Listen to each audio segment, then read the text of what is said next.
Hey guys, good morning. তো সকাল সকাল চলে এসেছি আবার একটা নতুন ভিডিও নিয়ে। তো আগের ভিডিওতে তোমাদের বলেছিলাম যে আগের দিন সন্ধেবেলা আমাদের ওখানে ভীষণ পরিমাণে বৃষ্টি হয়েছিল, কারেন্টও ছিল না। তো তারপরে কারেন্ট এসেছিলো অনেক রাত্রে।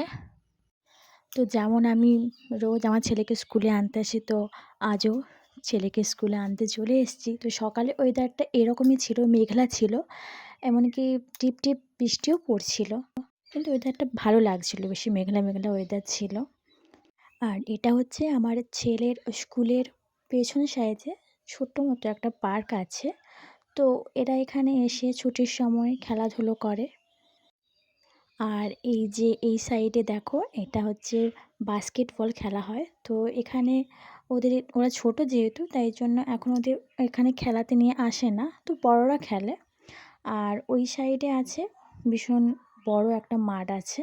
আর ওই যে সামনে যেটা দেখতে পাচ্ছিলে, ওটা হচ্ছে কলেজ। আর তার সাইডেই আছে আমার বেটু স্কুল। তো আজকে এসে দেখলাম যে কেউই আসেনি, আমি একাই এসেছিলাম মেঘলার জন্য, তাই জন্য অনেকেই আজকে স্কুল আসেনি। তো আমি দেশে দেখি না কেউই নেই, তাই মনটা একটু খারাপ লাগছিলো, একা একা তো তাই জন্য। তারপর কী করব, একা একা বসে দোলনায় দুলছি আর ভিডিও বানাচ্ছি আর কি। তো আজকের মতো এখানেই শেষ করছি। ভালো লাগলে please like, comment and share করে দিও আর ফলো করে দিও। বাই।